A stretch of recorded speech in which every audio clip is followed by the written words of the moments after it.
नमस्कार दोस्तों, स्वागत है आप सभी का अनटोल्ड हिस्ट्री में। दोस्तों, आमतौर पर जो भारतीय हैं जिन्हें आजकल हिंदू कहा जाने लगा है, उनके मन में भारतीय इतिहास को लेकर काफ़ी डाउट्स हैं। पहली डाउट तो ये होती है कि जब भी उन्हें अपनी इतिहास की बात करनी होती है, तब एक उनके मन में ज़हन में एक सवाल आता है कि ये बुद्ध और जो हिंदुइज्म, इन दोनों का रिलेशन क्या है। अक्सर हाँ, उनके सारे सवाल बुद्ध के इर्द गिर्द ही घूमते रहते हैं, लेकिन कोई भी उनको सच्चाई नहीं बताता। तो आज भी एक मराठा यहाँ पे जुड़े हुए हैं जो अपने को कट्टर हिंदू समझते हैं, और उनका भी जो मुख्य प्रश्न है वो इसी से रिलेटेड है कि बुद्ध से पहले क्या हमारा कोई हिंदू धर्म था, कोई देवी देवता थे, और जो भारत में SC ST OBC हैं उनके अपने कुल देवी देवता उनके अपने अलग हैं, जबकि ब्राह्मणिज्म के अलग है। ऐसा क्यों है, जबकि अगर हम सब हिंदू हैं तो इस पे आज हमने डिटेल्स में इसको बताया है। आप लोग इसको अंतिम तक देखिएगा ताकि आप सबको ये पता चल सके कि जो अमूनन भारतीय हैं उनको सही इतिहास न बताए जाने के कारण जब उनको हम लोगों के चैनल से जब ये बात पता चलती है, सही इतिहास पता चलती है, तो उनके अंदर जिज्ञासाएं जगती है कि आखिर सच्चाई क्या है। तो दोस्तों, इस वीडियो को अंतिम तक देखें, ज़्यादा से ज़्यादा शेयर करें और लाइक करना मत भूलिएगा।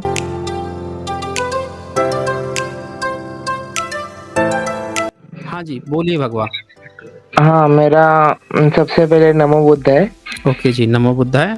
चलिए, काफी ओके। सुधार हो रहा है आप में। अभी हिंदुत्वपन में कुछ सुधार हुआ या अभी वैसे ही हैं? बहुत सारे क्वेश्चन है सर, बहुत सारे अभी भी है। अच्छा, बहुत सारे क्वेश्चन हैं। ठीक है, बोलूं मैं? क्वेश्चन कोई बुराई नहीं है। ये तो सबसे अच्छी बात है सम्यक परंपरा की कि तर्क को ही, क्वेश्चन को ही स्थान दिया गया है। मैंने आपके ऊपर बहुत सारे ऐसे वीडियोस देखे तो उन लोग मतलब मुझे ऐसा पता चला कि, और ये भी मेरा मानना था कि आप जो बोलते हो कि गौतम बुद्ध थे, उन्होंने बोला कि भगवान नहीं है और सब कुछ है, तू है, और मतलब माइंड के बारे में, कॉन्शियसनेस के बारे में ज्यादा बात की है गौतम बुद्ध ने। तो अगर हम्म। सॉरी, हाँ, तो अगर मतलब जब भगवान मतलब गौतम बुद्ध आके ऐसा बोलते हैं कि भगवान नहीं है, तो उसके पहले शायद भगवान हो सकते रहे क्या ना, अगर ये सब हुआ है तो। और इसी बात को मैं ये करना चाहता हूँ कि अगर अम, ऐसा है तो मतलब इंडिया में ऐसा सभी जगह में हिंदुत्व, मतलब मेरे SC ST दोस्त और मेरे बाकी सब भी OBC दोस्त है ना, वो हिंदू ही है। मतलब जो SC ST वर्ग के है वो उनका अलग देवता है।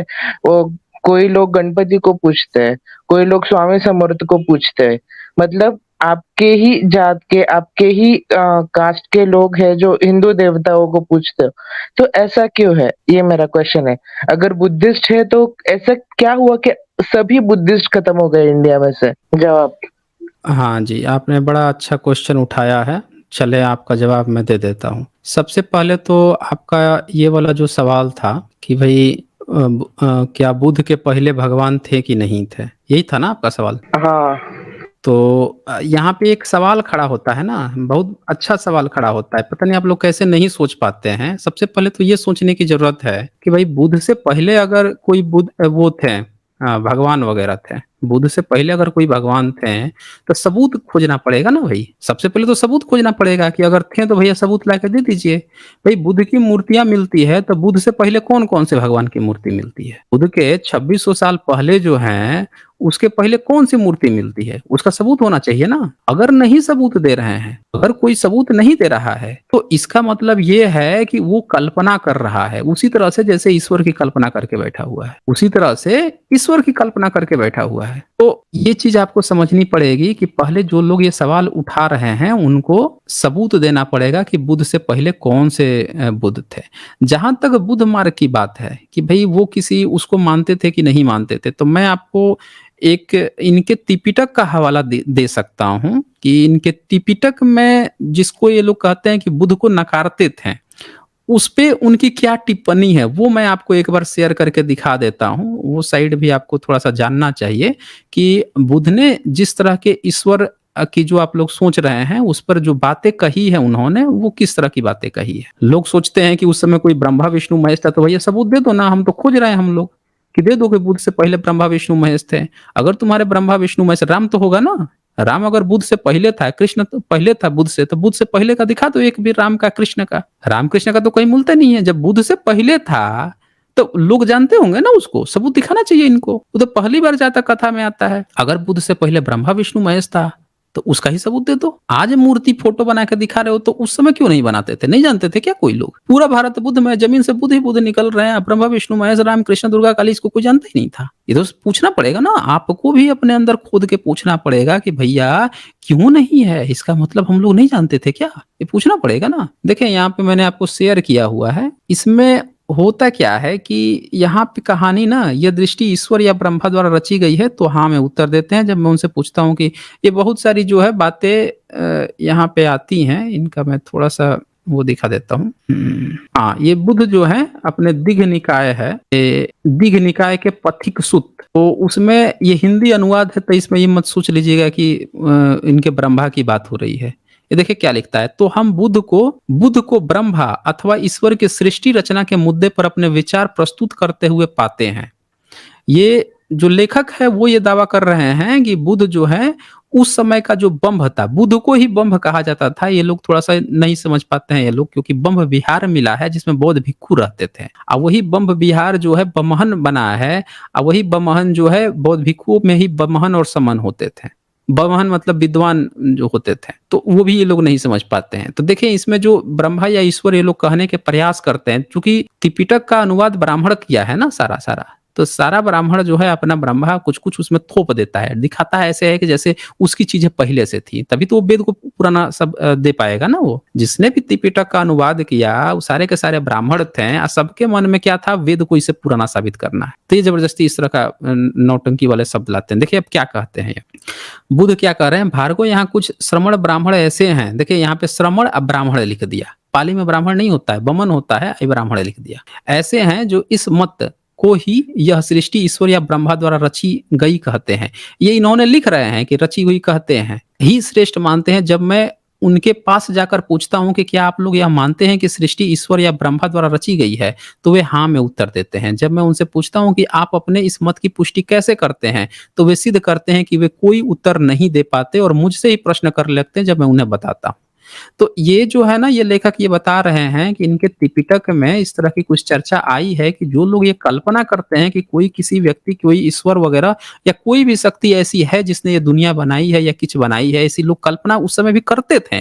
नाम नहीं आता है यहाँ पे कि ये राम ने बनाया, कृष्ण ने बनाया, ब्रह्मा विष्णु महेश, इन सब किसी का नाम नहीं है। यहाँ पे आपने देखा होगा कि दो शब्द उन्होंने लिखा, एक ब्रह्मा या ईश्वर लिखा। वो ब्रह्मा भी जो है ना जबरदस्ती घुसाया हुआ शब्द है नहीं वहां पे। ईश्वर इसीलिए लिखना पड़ा, या ईश्वर मतलब जिसको वो मानते हैं। उस समय कोई भी इनका ब्राह्मणों का कोई देवता नहीं था। अगर होता तो होता ना कि शिव ने बनाया, कि विष्णु ने बनाया, कौन बनाया। अब बुद्ध के समय इनको तो जरूर पता होना चाहिए था, क्योंकि जब बुद्ध अवतार हैं विष्णु के, तो उनके पहले के 9 अवतार की तो सबको जानकारी होनी चाहिए थी। लेकिन वो सारे 9 अवतार तो बहुत बाद में आते हैं। और देखे यहाँ पे कोई की उत्पत्ति के प्रारंभ में एक शून्य ब्रह्म विमान द्वारा प्रादुर्भूत होता है। जब कोई प्राणी उस शून्य ब्रह्म विमान में उत्पन्न होता है, वहां बहुत समय। अच्छा एक चीज और ध्यान रखिएगा, ये त्रिपिटक कब का है ये भी ध्यान रखिएगा। त्रिपिटक भी बहुत बाद में लिखा गया है, त्रिपिटक भी जो है बहुत बाद में आया, तब भी इसमें बाद में लिखे जाने के बाद से भी किसी ईश्वर का नहीं है। अब वो पॉइंट मैं दिखा देता हूं जहां पे ईश्वर की बात आई है तो कैसे खंडन किया है। यहीं से ले लीजिए। क्या होता है कि आयुष्मानों कुछ समय बाद वहां एक प्रथम उत्पन्न हुए प्राणी के मन में यह विचार आता है। ये समझिएगा, इस चीज को ध्यान से समझिएगा। ये जो पथिक सूत्र है उसमें क्या कहते हैं कि जो मतलब जब में जो लोग ठहराते हैं कि किसी ने कुछ किया होगा, तो हम उनसे सवाल करते हैं कि भैया आप हमें बता दीजिए, तो वो नहीं बता पाते, उल्टे हमसे सवाल। जैसे आज के भक्तों से है, जब उनसे आप 2-4 सवाल पूछ लीजिए, भैया तुम्हारा अल्लाह कहाँ रहता है, उसका साइज बता दो, वेट बता दो, मिले जुले हो, कभी देखे हो के हो, ऐसे हवाई गपोड़ रहे हो, किसी सुना और कहा। आप ईश्वर के बारे में ब्रह्मा विष्णु महेश जानते हो, सब वैसे ही गपोड़ते हैं हवा में। तब बुद्ध भी यही कहते हैं कि उनके समय में भी ऐसे ही कुछ लोग कल्पना वल्पना कुछ कर लेते थे। क्या कल्पना करते थे उसकी चर्चा यहाँ करते हैं कि सबसे पहले एक प्रथम पुरुष उत्पन्न हुआ प्राणी के मन, और जो बाकी के जो प्राणी थे उनके मन में यह विचार आता है कि मैं ब्रह्मा, महाब्रह्मा, अभिभू। ये शब्द हिंदी का शब्द है ब्रह्मा, बम होता है, बम, महाबम। अभिभू मतलब विजेता, अनभिभूत, अपराजित, सर्वज्ञ, स्वयंवशवर्ती, स्वामी, ईश्वर, कर्ता, निर्माता, श्रेष्ठ, सृष्टा तथा भूत में हो चुके एवं भविष्य में उत्पन्न होने वाले प्राणियों का पिता हूँ। मतलब एक ऐसा कोई व्यक्ति है जिसके मन में ये विचार आ रहा है कि मैं ही सब चीज हूँ, ईश्वर कर्ता वर्ता सब चीज मैं ही हूँ और मैं प्राणियों का पिता हूँ। देखिए बहुत गहरे लेवल का बुद्ध ने प्रहार किया था उसमें कि जो सोच थी लोगों की, जो वो सोच होती है चमत्कारिक जो सोच होती है। एक हाँ एक एक मिनट।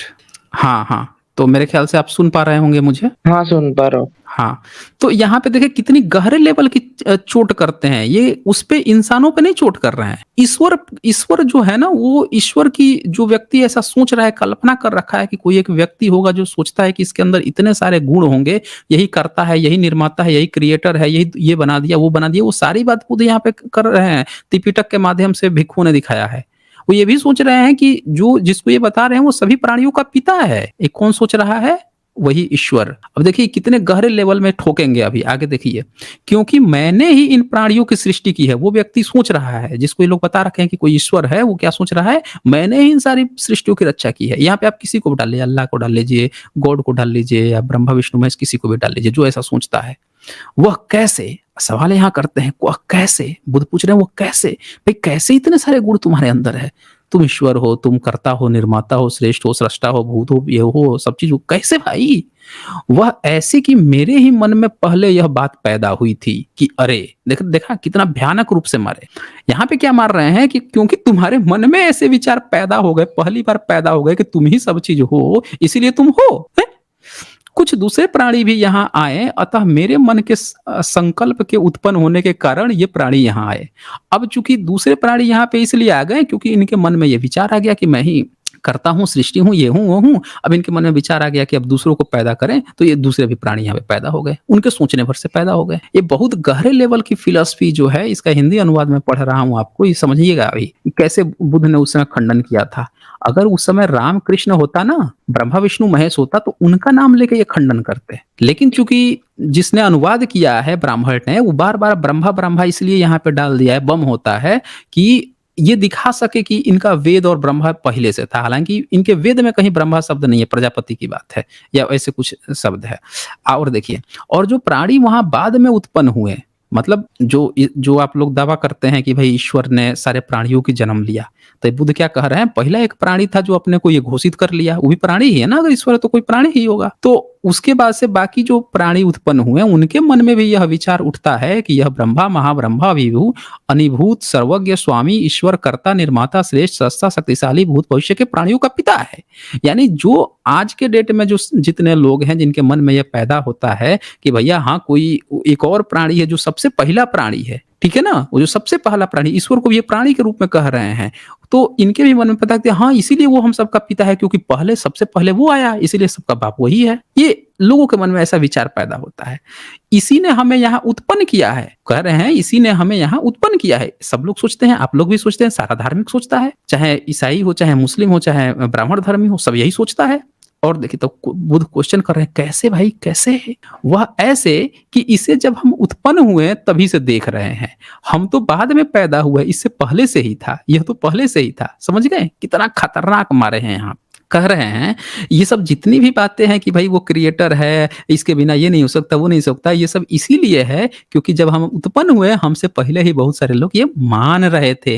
हम तो जन्म लिए, हम भी देखे वही, हम तो बहुत बाद में पैदा हुए, हमसे पहले से लोग सोच रहे थे ये सब, तो हम भी इसमें शरीक हो गए। ये देखिएगा लेवल, जो फिलॉसफी की लेवल है, किस गहराई से इन्होंने ईश्वर का खंडन जो लोग आज करते हैं वो 2600 साल पहले कर दिया था। और देखिए आयुष्मानो, वह प्राणी जो प्रथम उत्पन्न हुआ था वह बाद में बच्चे के रूप में जन्मे लोगों की अपेक्षा ज्यादा आयु वाला था। इस चीज को जरा समझिएगा। भगवान कह रहे हैं कि वह प्राणी जो पहले उत्पन्न हुआ था वो बाद के बच्चे के रूप में जन्मे लोगों के अपेक्षा ज्यादा आयु वाला था। कहते हैं ना लोग कि ईश्वर की आयु बहुत ज्यादा है, अल्लाह की आयु इतना ज्यादा है कि जब से सृष्टि आई है तब से वो मरा ही नहीं है। सृष्टि भी रच दिया, अभी तक मरा भी नहीं है। हर इंसान तो मर जाता है।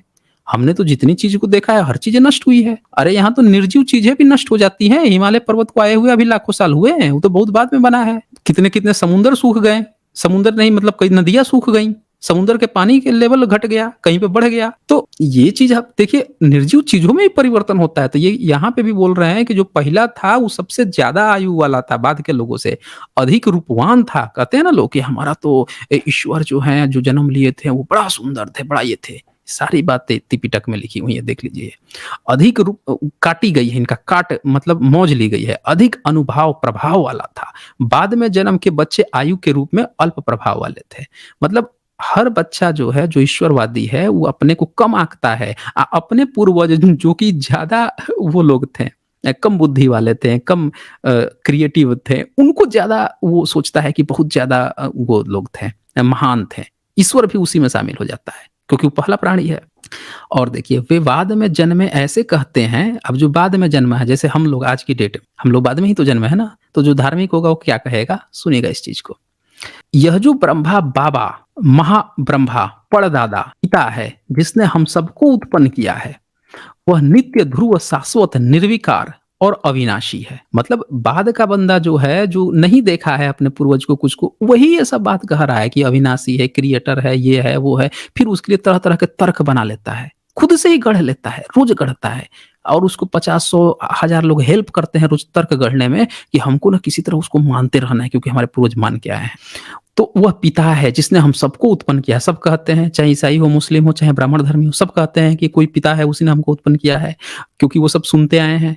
वह नित्य है, ध्रुव है, शाश्वत है, निर्विकार है, अविनाशी है। इसके बाद से अविनाशी है। बच्चे माँ बाप और अन्य बड़ों को ऐसा ही समझते हैं। हम लोग जो इस ब्रह्मा द्वारा उत्पन्न किए गए हैं, अनित्य, अध्रुव, अशाश्वत। ये मैं आपको त्रिपिटक का पूरा अनुवाद ही दिखा दे रहा हूँ। नीचे जो है देखे, पाली में भी यहाँ लिखा हुआ है ये सारी चीजें। अल्पायु तथा मरणशील है। आयुष्मानो, ध्यान से सुनिएगा, आयुष्मानो, आप लोग ईश्वरवाद एवं ईश्वर द्वारा सृष्टि रचना की स्थापना इन्हीं युक्तियों से करते हैं ना। यहाँ पे बुद्ध खड़ा करते हैं प्रश्न कि भाई आप जो मानते हैं इस तरह की चीजें कि किसी ने बनाया होगा, वो लोग जो हैं यही सारी युक्ति आप इस्तेमाल करते हो। देखिए कितना अच्छा से उनके मनोविज्ञान को वो समझ जाते हैं, जितने भी ईश्वर धर्मी लोग होते हैं उनका। तो इससे ये पता चलता है कि इसमें कहीं भी नाम नहीं आता है कि कोई ब्रह्मा विष्णु महेश या राम कृष्ण दुर्गा काली, किसी का नाम नहीं आता। इससे ये पता चलता है कि इस तरह का कोई भी गॉड उस समय नहीं था। बुद्ध ने पहले लोगों के मन को इस चीज को समझा कि जो कोई पहला प्राणी होगा, जिसको ये लोग सोच बैठे हैं, मान बैठे हैं कि इसी ने रचा है, बनाया है, ये किया है, वो किया है, वो कैसे सोचते हैं, क्यों सोचते हैं, उस मन विज्ञान को बताते हैं। अब इसके बाद से ना प्रहार कैसे करते हैं वो सुनिए। वह स्पष्टतः बुद्ध के किसी देवी, लोकोत्तर, अति मानवीय ब्रह्मा या ब्रह्म के अस्तित्व नहीं माना है। ये देखिए महाब्रह्मा का अस्तित्व नहीं माना है, ये लेखक कह रहे हैं। जैसे छोटे बच्चे अपने पिता, दादा और परदादा को उत्तरोत्तर ज्यादा पहले का, ज्यादा शक्तिशाली दिखाते हैं ना, कि हमारे कुछ लोग तो बताते हैं कि उनका भाला जो है महाराणा प्रताप का कितना किलो का था, 128 किलो का था कि कितने का था। कोई बता देगा कि 64 किलो का उनका कवच था। सारी बातें झूठी हैं, सारी बातें झूठी निकल गई। आप जाके म्यूजियम में रखा हुआ है सारा चीज, जाके दिखाइए, सब झूठी बातें हैं। तो लेकिन लोगों का क्या है ना कि शक्तिशाली दिखाने के लिए अपने पूर्वज को इस तरह की बातें करते हैं। ये बात 2600 साल पहले ही बुद्ध कह रहे हैं। ज्यादा शक्तिशाली, ज्यादा दुनिया देखा हुआ, ज्यादा पुराना समझते हैं। ऐसे परदादा को सारे परिवार का सबसे पहले का, सबको पैदा करने वाला और सबसे बड़ी उम्र का मानते हैं। इसी तरह मानव विकास के किसी अज्ञात क्षणों के वर्षों की सृष्टि में व्यस्क परंतु बुद्धि की दृष्टि से छोटे बच्चों जैसे लोगों ने पिता, दादा, परदादा की तर्ज पर ब्रह्मा, महाब्रह्मा और परमपिता परमात्मा, ये बम्ब, महाबम्ब और परमपिता परमात्मा जैसे संकल्प गढ़ लिए। बुद्ध इन्हीं वयस्कों की बात, सुलभ बातों को बता रहे हैं कि उन्होंने कैसे ईश्वर को इस तरह सृष्टि रचना जैसी बचकानी कल्पनाएं की हैं। पहले वो पूरा विज्ञान समझा दिए कि लोग कैसे सोचते हैं। उसके बाद से अब जो है कहते हैं, जो न किसी तर्क से सिद्ध होती है, न किसी ठोस प्रमाण से प्रमाणित होती है। यानी जो लोग ऐसा गढ़ते हैं उनके पास कोई ठोस सबूत नहीं है। देखिए पूरा पाली में लिखा हुआ है, ये निकाय पथिक सूत्र। इसमें एक और प्रसंग आता है, हाँ, ये दीघ निकाय केवट सूत्र में आता है। इसमें क्या आता है, ये प्रसंग एक बार थोड़ा देख लीजिए, आपका बहुत कुछ क्लियर हो जाएगा। वह भिक्षु, एक भिक्षु जो है, अब ये बहुत बौद्ध भिक्षु जो है, वो एक कल्पना करता है कि इनका जो पहला जो प्राणी है, जो जिसको ये बम्भ मान रखे हैं, जिसको ये लोग बार बार ब्रह्मा इसमें अनुवाद में लिख देते हैं, ये लोग बमण को जैसे ब्राह्मण लिख देते हैं वैसे ब्रह्मा लिख देते हैं। तो उसके पास जाकर वो प्रश्न पैदा करता है, क्योंकि पहला प्राणी है, बहुत ज्यादा आयु है, अभी तक मरा नहीं है, जिंदा है। तो एक भिक्षु जो है वहां पे जाता है ब्रह्मा के पास, मतलब बम्भ के पास जाता है और जाके अपना प्रश्न उनसे पूछता है क्या पूछता है? मतलब जो लोगों का ईश्वर है, उससे जाके पूछता है। क्या पूछता है? तो बम्ब हमें बड़े अभिमान से कहता है, तो बम्ब जो है अब भिक्षु से क्या कहेगा? यही कहेगा, मैं बम्भा ब्रह्मा मतलब बम्ब, महाबम्ब आदि हूँ और भावी तथा भूत सब प्राणियों का पिता। मतलब कि भावी मतलब पहले के बाद के जितने भी लोग हैं सबका मैं पिता हूँ। वो यही कहेगा क्योंकि लोगों ने ऐसा ही उसको बना रखा है कि तुम ही ने रचा है, तुम ही ने ये किया है, तुम ही ने वो किया है, तो वो यही बात बोलेगा। अब सुनिए भिक्षु से और जो आपका ईश्वर है उसकी कैसे टकराहट पर चर्चा होती है त्रिपिटक में। इस पर भिक्षु दूसरी बार बोला, आयुष्मान, मैं आपसे यह नहीं पूछ रहा कि आप बंभा और महाबंभ हो, आदि हो या नहीं हो। मैं तो आपसे 4 महाभूतों के बारे में पूछ रहा हूँ, जिनका विरोध कहाँ है? द्वितीय पीखो सो केवट भिक्षु तब महाब्रह्मान। अच्छा, ये पाली में लिखा हुआ है, दीघ निकाय केवट सूत्र। आगे ये क्या कहते हैं? तब भी ब्रह्मा ने पहले वाली डींग ही मारी। इस पर भिक्षु ने तीसरी बार फिर से अपना प्रश्न रखा कि कहा कि मैं यह नहीं पूछता कि तुम बम्भ महाबम्भ आदि हो कि नहीं हो। ठीक है? बुद्ध कहते हैं कि भिक्षु के तीसरी बार अपना प्रश्न प्रस्तुत करने पर उस महाब्रह्म ने भिक्षु की बाह पकड़कर उसे एकांत में ले गया। अब वहां पे बहुत लोग थे, तो एकांत में लेके गया जो इनका ईश्वर है। पूछ दिया ना, एक भिक्षु पहुंच गया ईश्वर के पास कि भैया तुम जिंदा हो, तो हम तुमसे पूछ रहे हैं क्वेश्चन। हम लोग भी यही कहते हैं ना कि भैया अगर किसी का अल्लाह है, गॉड है, ईश्वर है, तो लेकर आइए, हम लोग पूछेंगे ना प्रश्न। त्रिपिटक में इसी तर्क का सहारा लिया बुद्ध ने कि अगर जिसको आप लोग ईश्वर मानते हो वो मेरे एक बौद्ध भिक्षु से उसकी टकराहट हो जाए, वो क्वेश्चन पूछ ले, तो वो नहीं जवाब दे पाएगा। आप तो दे ही नहीं पाओगे, आप लोगों को तो यही नहीं पता है उसके बारे में। लेकिन ये जिसको आप खड़ा किए हो उससे भी पूछ लिया जाए तो नहीं दे पाएगा। उसी की यहाँ पे मनोवैज्ञानिक रूप से ये बात करते हैं। देखें ये क्या कहते हैं आगे कि जब उनके प्रश्न का वो नहीं दे पाया जवाब, प्रश्न क्या था इसको एक बार फिर से सुन लीजिए।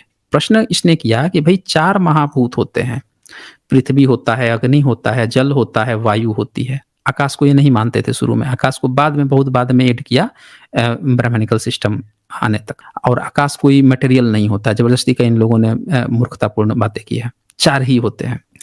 तो ये वही पूछता है कि इन चारों चीज के अलावा तूने कौन सी नया तीर मार दिया है? उस समय 4 ही एलिमेंट होते थे। तो इन चारों के अलावा भाई तुम आप जो अपने को कह रहे हो कि मैं क्रिएटर हूँ, ये क्रिएट किया हूँ दुनिया, तुमने कौन सा तीर मार दिया इन चारों के अलावा? एक चीज मुझे बता दो। वो नहीं जवाब दे पाता है तो बाह पकड़ के एकांत में ले जाता है उसको और कहने लगा, हे भिक्षु, ब्रह्मलोक के ये ब्रह्मकायिक देवता मेरे बारे में ऐसा समझते हैं कि मैं सब कुछ जानता हूँ। बोल रहा है कि ये जो चारों बगल मेरे महफिल जमी हुई है मेरे इस लोक में, ये सब जानते हैं ना कि मैं सबसे बड़ा ज्ञाता हूँ, सबसे बड़ा विद्वान हूँ। ठीक है? ये सब सोचते हैं कि मैं सर्वज्ञ हूँ, मैं क्रिएटर हूँ, सब चीज। वो बकता है खुद से, कन्फेस कर रहा है। कुछ भी ऐसा नहीं जो मुझे अज्ञात हो, कुछ भी ऐसा नहीं जो मेरी नजरों से ओझल हो और जिसने मेरा साक्षात्कार आमना सामना न हुआ हो। इसीलिए हे भिक्षु, मैंने उनके सामने तुमसे कुछ नहीं कहा। बोल रहा है कि वहां पे मेरी इज्जत बिगड़ जाती। ये जितने अगल बगल के ये जो लोग थे सब मुझे बड़ा सर्वज्ञ समझते हैं, ये समझते हैं। अब तुम यार ऐसे सवाल पूछती हो, मैं मुझे तो बन ही नहीं पा रहा है, मैं क्या जवाब दूं? वो सब समझते हैं, मैं थोड़े ही हूँ इतना विद्वान। यही हाल अल्लाह का है। अगर अल्लाह मिल जाए तो अल्लाह इतना विद्वान थोड़े ही है। अल्लाह को इतना विद्वान होता तो बुर्का पहना देता औरतों को।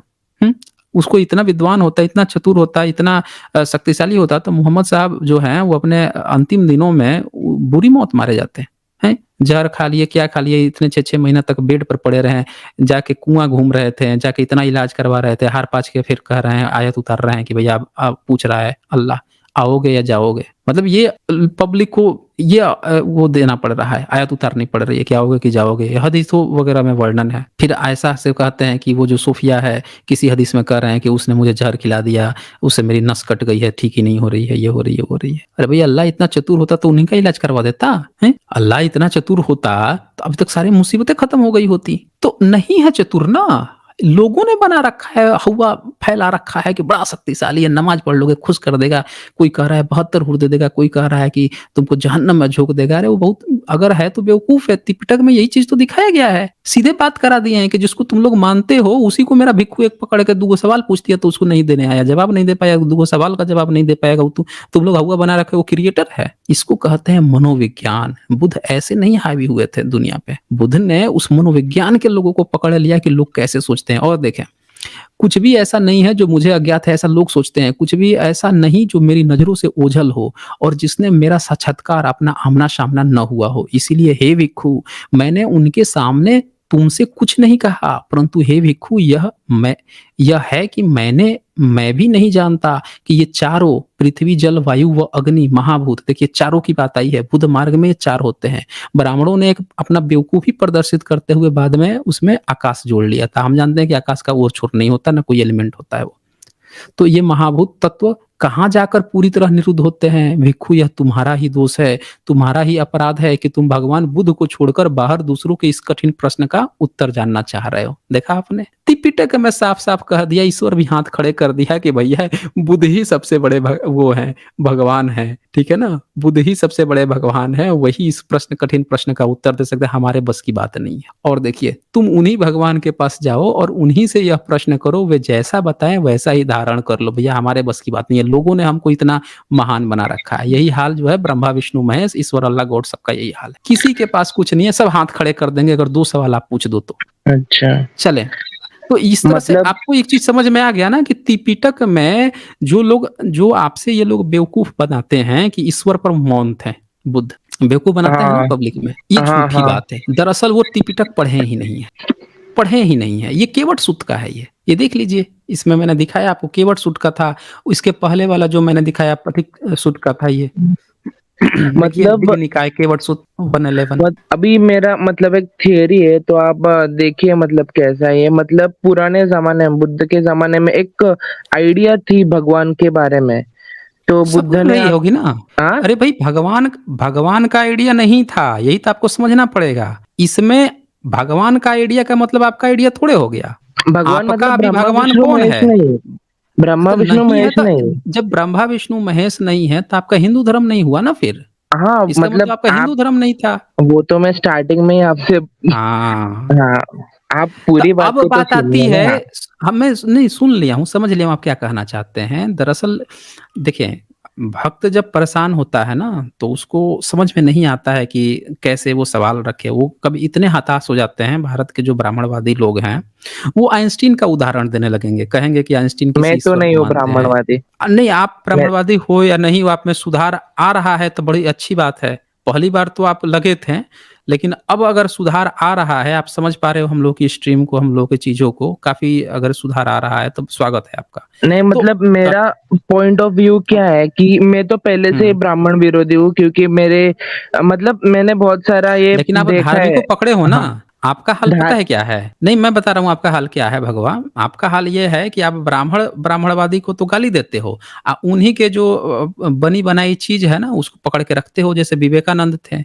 ब्राह्मणवाद को गाली देते थे या फिर कहते हैं वेदों की ओर लौटो, फिर उसी में चपके रहते हैं। तो आपको जो है ये चीज़ समझना पड़ेगा कि जो ब्राह्मण ने ही किताब लिखा, गीता लिखा, रामायण लिखा, महाभारत लिखा, अगर ब्राह्मणवाद खराब है तो सारे धार्मिक किताबों को लात मार देनी पड़ेगी आपको, क्योंकि सारी किताबें ब्राह्मण ने लिखी है। वही प्रॉब्लम हुआ है, क्योंकि हुँ। इतने सालों से हम ये मतलब मैं भी बहुत स्पिरिचुअल फैमिली से हूँ, और ये सब किताब मतलब ऑलरेडी है। और कैसा है मालूम है क्या, अभी मेरा ऐसा है कि अगर भगवान का आइडिया पहले से ही था, तो मतलब ये इतर मतलब 20th सेंचुरी तक इवॉल्व होते गया।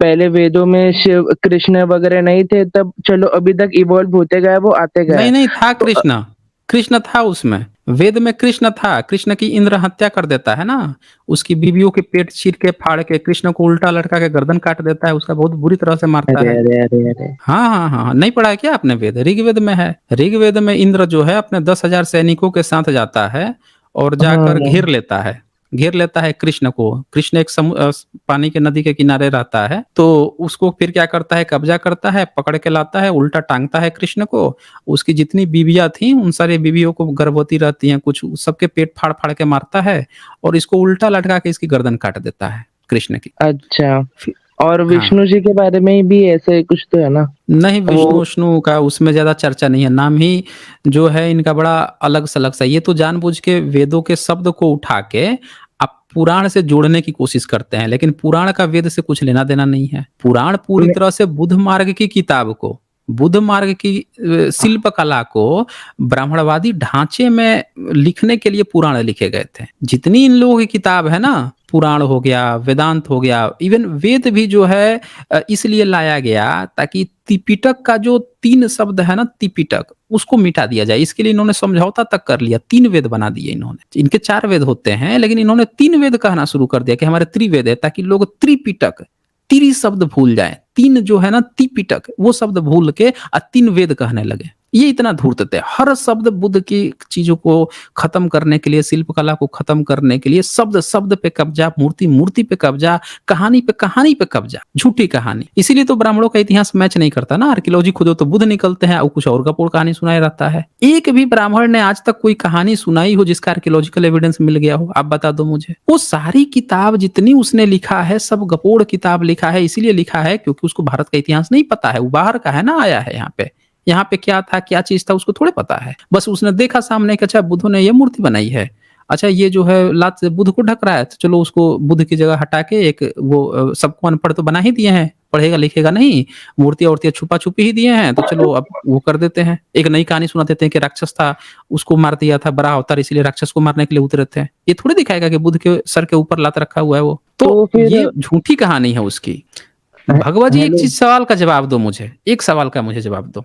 आपने इतना स्ट्रीम देखा होगा, इतनी सारी चीज़ें मेरी देखी होगी।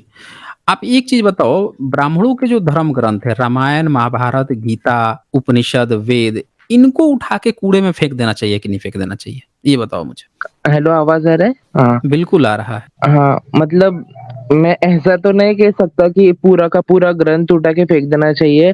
बस हुँ। जो कुछ गलत है, जैसे शंभुक वध है रामायणा में और बहुत हाँ, सारे तो ऐसे द घटिया यही चीज़ें हैं, आपकी चक्कर है ना। उनको हाँ, क्या करना चाहिए उनको? उनको फेंक देना चाहिए और हम भी हुँ, मतलब पूरे ऐसे जो मतलब जिनको भी थोड़ा-सा इंटेलेक्ट है, तो उनको ऐसा हुँ। मानना चाहिए ये महाभारत और राम ये शायद से हिस्ट्री नहीं होकर ये सिर्फ़ एक लेजेंड, ये पोएट्री हो सकती है उस समय की और इसको तो फिर ज़्यादा फेंकने की सीरियसली क्या नहीं ज़रूरत लेना है? चाहिए। जब आप पोएट मान ही लोगे तो उसमें से वो जो गंदगी लिखे हैं उसको निकालने की फिर क्या ज़रूरत है? फ़िल्म बनता है तो विलेन जो होता है वो तो बहुत बड़ा विलेन होता है। विलेन तो कभी हमेशा चक्कर में रहता है। पुरानी फ़िल्में जो बनती थी उसका विलेन तो जो हमें स्त्री पर लार टपकाते रहता था, हीरोइन पे लार टपकाते रहता था।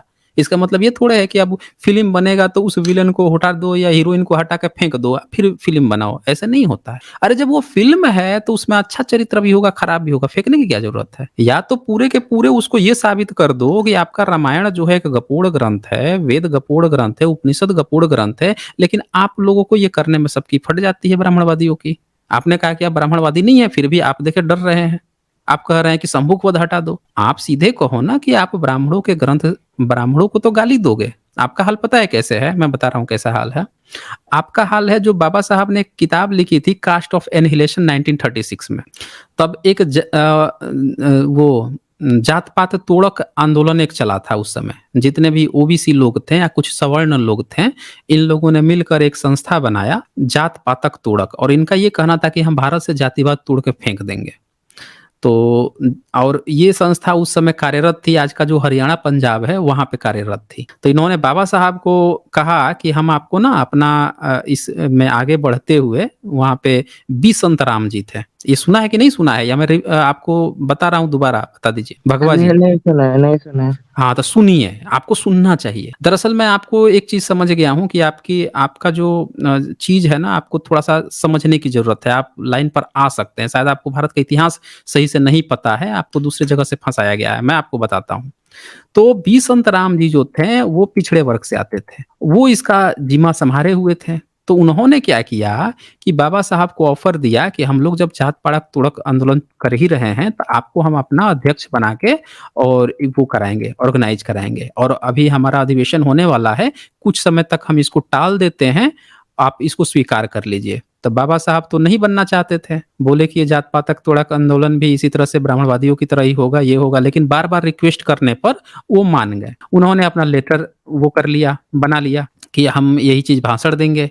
अब जब वहाँ के जात-पातक तोड़क आंदोलन जो लोग थे, जो जाति तोड़ना चाहते थे, वो क्या किए कि वो लोग वो भेजे, इनसे मिलने आए। वो ये जानना चाहते थे कि बाबा साहब ने किताब में लिखा क्या है? तो बाबा साहब ने कुछ चीज़ें बताया कि हम ये चीज़ लिखे हैं। अब वो भड़क गए, भड़क नहीं गए, असंतोष दिखे। बाबा साहब ने अपनी किताब में लिखा है, आपको एक बार एनिहिलेशन ऑफ कास्ट पढ़नी चाहिए भगवा जी।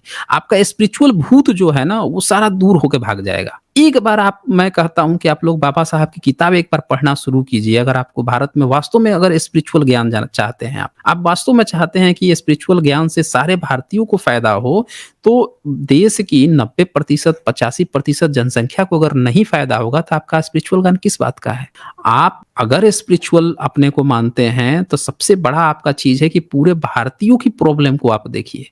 बाबा साहब क्या करते हैं, वो बंदा जो है वहाँ से चला जाता है, नाखुश दिखता है, उसके पास एक दूसरा बंदा आता है। ये लोग उनसे क्या कहते हैं कि आप एक काम कीजिए कि आप जो लेटर तैयार किए हैं, उसमें से आप ना ब्राह्मणवाद के चैप्टर और बढ़ा दीजिए। ब्राह्मणवाद पर चाहें तो और भी चैप्टर बढ़ा दीजिए। लेकिन उसमें जो वेद पर जो बात किए हैं, रामायण महाभारत पे, उसको ना हटा दीजिए। आपका हाल वही है। जात-पात तक तोड़क की बात करते हैं, आप ब्राह्मणवादियों को नहीं मानते हैं। अब ब्राह्मणवाद पे आप बोल लीजिए, लेकिन धर्म ग्रंथ पे देखिए जैसी बात आई, धर्म ग्रंथ से आपने क्या कहा? शंभुक वध को हटा दीजिए। तो पुल खुल रही है राम की वहाँ पे कि जाके हत्या कर दे रहा है एक शूद्र की। एक शूद्र अगर उसके जैसा ज्ञानी हो गया है, उसकी हत्या कर दे रहा है, पुल खुल रही है, तो उसको हटा दो। हटा के फिर उसको मान लो। अरे क्या ज़रूरत है उसकी? जब ब्राह्मणों की सारी चीज़ें गपूड़ है, तो हमको उसकी ज़रूरत क्या है? मानने की ना मानने की? पूरा किताब उठा के फेंको ना, उठा के फेंक दो। बाबा साहब ने तो मनुस्मृति जला दी थी। जला दी थी तब तो वो क्रांति कहलाए ना। आप तो उसको पालने-पोसने के चक्कर में हैं। ब्राह्मणवाद पे थू-थू और उनकी किताब पे वाह-वाह, वाह-वाह। ऐसे नहीं चलता है भगवा जी। फेंकना है तो कंप्लीटली उठा के फेंक दीजिए। हाँ, बोलिए आप क्या कहना चाहते हैं? ये जो आप रिवॉल्यूशन चाहते हो कि पूरा इंडिया एक बुद्धिस्ट देश बन जाए, ये आपका नहीं, मतलब मैंने कभी इंटेंशन है आपसे ये क्या? नहीं कहा। मैं आपसे नहीं, कभी ये नहीं कहा कि बुद्धिस्ट आप देश बन जाए। मैंने आज तक कभी हिस्ट्री में नहीं कहा कि भारत जो है बुद्धिस्ट देश बन जाए। मैंने हमेशा ये बात कहा है कि आज हम लोग जो बेवकूफ़ी वाला काम कर रहे हैं, हम जो रामायण महाभारत वेद के पीछे घूम रहे हैं, फर्जी-फर्जी फेक न्यूज़ बना के हम लोग जो दिन-रात प्रचार करते फिर रहे हैं, या ब्राह्मणवादी ओबीसी के बच्चे जो घूम रहे हैं, या जनरल के बच्चे जो प्रचार कर रहे हैं, उसका कारण है कि उनका अपना इतिहास सामने नहीं आने दिया जा रहा है। आपको भी हक है, अपने भारत का सही इतिहास दुनिया को बताएँ, सबको बताएँ, लेकिन आप इतिहास नहीं जानना चाहते। आपको रामायण से, राम से, कृष्ण से इसीलिए प्रेम है क्योंकि ये सारे फेक हैं। अगर कोई बच्चा दिन-रात स्पाइडरमैन, बैटमैन की कथा कहानी कहेगा, तो इसका मतलब तो यही होगा कि हमेशा वो फ़िक्शनल कैरेक्टर में रहता है। होता है ना, वो जो पागल खाने में जाते हैं, उनको कुछ वो दे दिया जाता है इंजेक्शन वगैरह, या पहले से ही पागल रहते हैं, हमेशा ख्याली पुलाव में। हम लोग रियल वर्ल्ड के लोग हैं। रात में जब सोते हैं ना, तो सपने आते हैं, फ़िक्शनल सपने। फ़िक्शनल कुछ देखना होता है तो टीवी में, सिनेमा हॉल में, फ़िल्मों में देख लेते हैं ना। बाकी तो लाइफ़ प्रैक्टिकली चलती है ना, तो प्रैक्टिकल हिस्ट्री को पढ़ें ना। हर वो व्यक्ति जो रामकृष्ण में फँसा हुआ है, इसका कारण यही हुआ है कि उसको ज़बरदस्ती काल्पनिक चीज़ इसीलिए पकड़ाई गई है क्योंकि वो उसको अपना इतिहास ना पता चल सके। बट एट जिसको द अपना एंड इतिहास, हाँ, इसीलिए आपको भी ये चीज़ आ रहा है कि रामायण में सब चीज़ खराब नहीं है, जो खराब है उसको हटा दो। तो फिर वाल्मीकि की किताब कैसे है? फिर ईश्वर की किताब कैसे है? आप ही बता दीजिए। खत्म हो मुझे गया ना, ब्रेक हो गया ना। अगर ईश्वर की, अच्छा मुस्लिम को देखिए, आप कहिएगा कि कुरान की किताब में से अगर ये चीज़ खराब है, तो उसमें तो लिखा हुआ है कि भैया ये अल्लाह की किताब है, एक भी अगर गलत होता है तो ये अल्लाह की किताब नहीं रहेगी। एक भी गलत हुआ तो वो अल्लाह की किताब नहीं बचेगी ना फिर। वो तो पूरा का पूरा गलत हो गया, डिनाइड हो गया। उसी तरह से रामायण हो गया, गीता हो गया, वेद हो गया, कुछ भी अगर गलत हो रहा है, इसका मतलब वो ईश्वरीय बुक नहीं है। किसी इंसानों ने लिखा है, लोगों को बेवकूफ़ बनाने के लिखा है, षड्यंत्र के तहत लिखा है। सब लोग इतिहास लिखते हैं, पूरे धार्मिक ग्रंथ भी अपना इतिहास लिखते हैं। अब ये पाली ये पढ़ेंगे, त्रिपिटक भी पढ़ेंगे, तो वो भी अपने समकालीन लोगों का कहाँ पे क्या डिबेट हुई, कि कुछ लोगों को क्या उपदेश दे रहे हैं, उसकी बात करेंगे। अब ब्राह्मण जो है वेद में क्या लिखता है, सुने हैं ना उसकी कहानी। अगस्त कैसे पैदा हुआ, वशिष्ठ कैसे पैदा हुआ। तो एक वो थी, एक अप्सरा थी, और उसको नग्न देख लिया ऋषि, तो देखते ही उसका वीर्य अस्खलित हो गया। अस्खलित हो गया तो बगल में एक वो था, हंडिया था, हंडिया को लेके उसी में रख लिया अपना वीर्य को, और उसी से पैदा हो गए। कौन पैदा हुआ? तो वशिष्ठ पैदा हुआ। और कौन पैदा हुआ? तो अगस्त पैदा हुआ। अब बताइए, आपका वेद के जो लेखक है वो कितना बड़ा ज्ञानी है। उसको ही नहीं पता है कि यार बच्चे पैदा करने के लिए मतलब एक स्त्री और पुरुष का फैक्स होना, वो भी सकुशल फैक्स होना, और उसमें भी निर्धारित होता है। बहुत लोग तो बच्चे पैदा करने में असमर्थ हो जाते हैं। ऐसा नहीं है कि एक बार आप कर लिए तो बच्चे ही पैदा हो जाएगा, उसमें भी टाइम डेट सब चीज देखना पड़ता है। तो ये पूरा चीज है, मैकेनिज्म है। अब वो क्या कहीं ज्ञान दे रहा है, कितना बड़ा ज्ञानी है। और ब्राह्मण बच्चा क्या प्रचारित कर रहा है, अब ब्राह्मणवादी, कि देखो वेदों में ही ज्ञान है, वेद से विज्ञान निकला है, वेद से ही ये जो अंग्रेज चुरा के ले गए थे सारा विज्ञान, तो ये सब पता नहीं क्या क्या चीज बना दिए।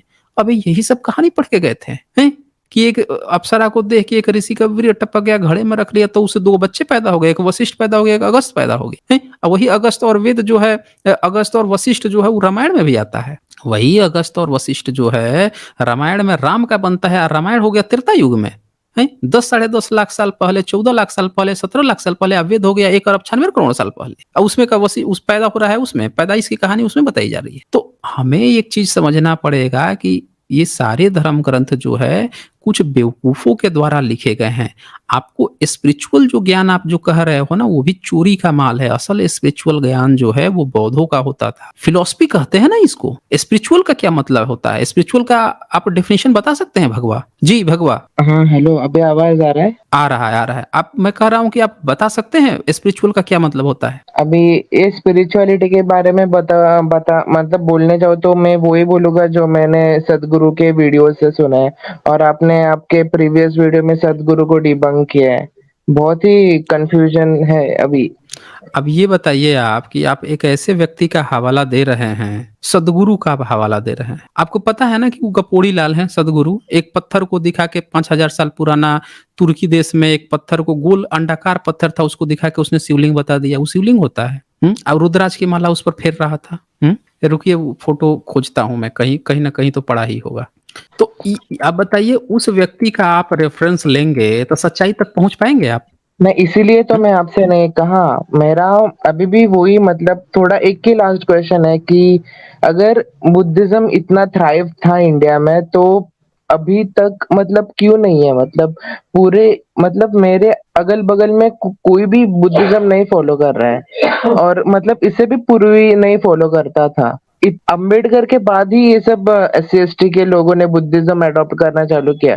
उससे पहले तो बुद्धिज्म नहीं था। तो आप इतना दावा कर रहे हो, आपका सब लॉजिक ठीक है, आपके सब पॉइंट ठीक है, फिर भी ये मतलब सेंस नहीं बैठता। मतलब 1 to 2% है ना, अभी नेचुरली देखा जाए तो ये सेंस अच्छा, नहीं ये बनता चित्र आपकी बात देखिए, का। एक चित्र देखिए, ये चित्र आपको दिख रहा है? हाँ, ये तो अभी तो आपने दिखा है। ये कौन है? ये ऊपर जो लात बुद्ध के ऊपर रखा हुआ है। अभी इसको देख के है ना, पहले मेरे मन में ख्याल आया क्या विष्णु का जो चौथा अवतार था, वो हम्म। वामन, जब पाली को उसने नरक में भेजा ना, मुंह तब सुअर की उसका तरह ये। है ना, मुंह सुअर की तरह है। तो ये शायद विष्णु जी हो गए। विष्णु जी नहीं, वराह है। ये आपके एसआई वाले ने लिखा भी है, वराह। अच्छा बरा। ये आपका जो एसआई वाला जो है वो लिखा भी है कि वराह। यहाँ पे ये देखिए, इतनी सारी बौद्धों की लेनियां मिल रही हैं। बौद्धों की लेनियां मिल रही है, गुफाएं मिल रही हैं बौद्धों का। ब्राह्मण कब लेनियों में रहता था? ब्राह्मण तो दिन भर हवन कुंड करता है, उसको क्या मतलब है? तब अब ये बताइए कि बुद्ध का चौथा अवतार जो है इनके 9वें अवतार के साथ क्या कर रहा है? अब विष्णु पुराण के 22वें अवतार के साथ क्या कर रहा है? इनके सर पर लात क्यों रखे हुआ है? एक अवतार दूसरे अवतार के मुंह मुड़ी सर पे लात रखा हुआ है। ये ब्राह्मणों की निंजा तकनीक है क्या ये? वो नीचे बुद्ध आपको है क्या? यहाँ पे हाँ, नीचे बुद्ध है ना। आपको नहीं अच्छा। दिख रहा है? ये बुद्ध है ये। रुकिए, थोड़ा सा और बड़ा करके दिखाता हूँ। ये देखिए, बौद्धों की लेनिया है। हाँ, यहाँ पे थोड़ा सा बड़ा करके ये देखिए, ध्यान से देखिए, इसको जूम कर लीजिए। और ये जो है बुद्ध हैं, और उनके ऊपर सर्प भी है, नाग जो पीछे बना होता है। इनके ऊपर लात रखे हुए है, सीना ठोक रहा है। एक दो मूर्तियां मिल जाएगी यहाँ, कंधे पर एक औरत भी बैठा लेगा यहाँ पे। और सर जो है इसका सुअर वाला है। इसको ये वराह अवतार लिखा है आपके जो एएसआई वाला, देखिए ना यहाँ पे। ये सबसे तो नीचे ये लाइन यहाँ अगर पढ़िए बड़ा ना, अवतार नहीं है द तो है वराह क्या? Here is one. ये लिखा है ना, the Varaha here is one of the largest, लिख दिया है कि वराह है ये। मतलब ये सच में बड़ा अवतार है? अरे भाई, वराह अवतार नहीं है, यही तो आपके एएसआई की चाल है। हाँ, फिर क्या आपकी है ये? एएसआई की चाल, तो यही तो पूछ रहा हूँ कि अगर ये वराह है तो वराह, ब्राह्मणों को पता नहीं था क्या कि वराह जो है वो चौथा अवतार है, और बुद्ध जो है 9वां अवतार है? दोनों अवतार एक ही साथ हो गया। अब वराह का कहानी तो, वराह पुराण आप पढ़ेंगे, आपने वराह पुराण या आपने देखिए, आपको हंसी आ गई ना। ये इसलिए तो कहता हूँ कि आपके ब्राह्मणों के ग्रंथ ही ऐसे हैं कि सोया हुआ मुर्दा भी उठ के हंसने लगे। ये इतने कपोड़ ग्रंथ है। अब पता नहीं आपको उसमें से स्पिरिचुअल ज्ञान ले रहे हैं और वो भी किससे पढ़ रहे हैं, किसको सुन रहे हैं? सद्गुरु से। अरे वो सद्गुरु नहीं है, वो सड़गुरु है, सड़ा हुआ गुरु है वो। आपको ऐसी शिक्षा देगा। बताइए उसने कहानी सुनाई आपको ब्राह्मणों ने कि क्या कहानी सुनाई थी आपको? वराह ने किसको मारने के लिए पैदा लिया था? यहाँ पे तो बुध के सर के ऊपर लात रखने के लिए पैदा हुआ था। बताइए आर्कियोलॉजिकल एविडेंस कुछ और बता रहा है, अब वो कुछ और कहानी सुनाते हैं आपको।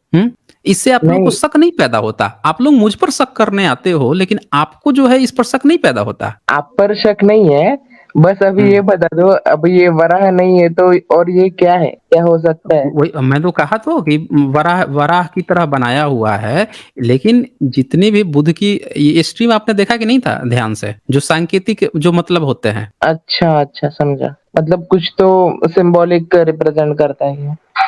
जैसे अवलोकितेश्वर और अलग जैसा ये भी कोई तो अलग हो सकता है। ये आपका जो है कहाँ गया ये? रुकिए ये और हाँ, मेरा निकाल रहा हूँ। अलग ये भी है कि जापान और चीन में हाँ, हाँ, हाँ। रुकिए, सेनगोकू रुकिए, रुकिए, को रुकिए, रुकिए।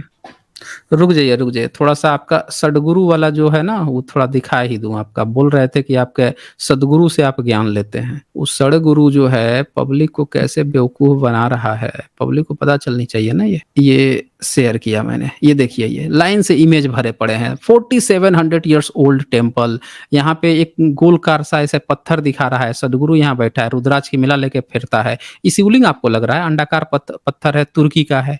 यहाँ पे सदगुरु का सिग्नेचर भी है कि सदगुरु ने खोजा है। खूब प्रचार कराया। इसका यूट्यूब वीडियो भी है इसने, अपने ऑफिशियल चैनल पे इसने डाला, ट्रांसलेट करके हिंदी में भी डाला, इंग्लिश में भी डाला। अब बताइए आपको कि ये व्यक्ति इतना बड़ा झूठा और धूर्त व्यक्ति है, तुर्की में बोल रहा है कि टेम्पल ही टेम्पल थे, बोल रहा है पूरे यूरोपियन कंट्री में टेम्पल ही टेम्पल थे 4700 साल पहले, 5000 साल पहले। कौन बनाता था 5000 साल पहले टेम्पल? भारत में आज तक 2000 साल पुराना टेम्पल किसी को नहीं मिला। सबसे पुराना जो मुंडेश्वरी का बताते हैं, वो तो बुद्धिस्टों का निकल गया, वो तो बुद्ध की मूर्ति है। इससे आप क्यों ज्ञान लेते हैं? बताइए ज़रा मुझे। वो ये भी कहता है कि इजिप्ट का जो है ना वो एक्चुअल में टेम्पल थे, बाद में वो सब पिरामिड वगैरह बन गए। और जो हाँ, तो यही मैं कह रहा हूँ पेगनिज्म ना, था यही मैं यूरोप आपको में। कह रहा हूँ कि आप जो है ऐसे फेंक से क्यों ज्ञान लेते हैं?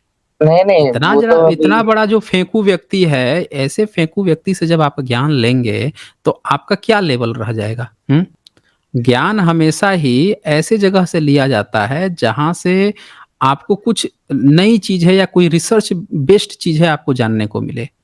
आप ऐसी चीज़ों से लेंगे ज्ञान जो खुद फेक न्यूज़ फैला रहा है। इसका पता है ना, ये बोलता है कि चंद्र ग्रहण में वो हो जाता है, जो खाना होता है उसमें उसको नहीं खाना चाहिए। चंद्र ग्रहण, सूर्य ग्रहण के बाद से जो खाना घर में बना हुआ वो नहीं हो जाता है। अब उसपे ज़रा भी आप किसी बंदा थोड़ा-सा भी दिमाग वाला होगा, वो तो ये क्वेश्चन खड़ा करेगा ना कि भई ये बता कि उसका तो किरण घर के अंदर पड़ता नहीं है, चंद्र ग्रहण और सूर्य ग्रहण में। इतने सारे पेड़-पौधे हैं, फल हैं, सब पे फल लगे रहते हैं। उसकी रेज़ जो हैं सूर्य ग्रहण की, चंद्र ग्रहण की सारे फलों पर पड़ती है, वो तो ओपन रहते हैं, ओपन खेत में। इतनी फसलें हैं, सब पे ओपन रहती है। इतने सारे जीव-जंतु हैं, वो ओपनली रहते हैं, सब पे पड़ती है। किसी का तो कुछ आज तक बुरा नहीं हुआ इतने दिनों तक। और उन्हीं फलों को, सब्जियों को जो खेतों में उगे हुए हैं, बाद में हम कोड़-काड़ के लाते हैं, उन्हीं को धो-पीच के खाते भी हैं। तो जो बाहर है उस पे कोई फ़र्क नहीं पड़ा। घर में जो खाना बना दिया गया है, जो बॉइल्ड बॉइल्ड है या फ्राइड है, वो भीतर जिस पर रोशनी भी नहीं पड़ी उसकी, वो खराब हो गया। बोलता है कि सूर्य ग्रहण और चंद्र ग्रहण के पहले का जो खाना है उसको नहीं खाना चाहिए।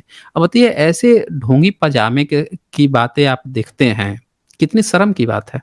इस पर आप बचाएँगे? चलें नहीं। भगवा, आपको आज आपको बहुत समय दे दिया। हाँ, चलें ओके। आज काफ़ी है। ओके। तो इसी के साथ ही बहुत-बहुत शुक्रिया आप सभी का। जल्द ही मिलते हैं एक नए वीडियो के साथ। धन्यवाद।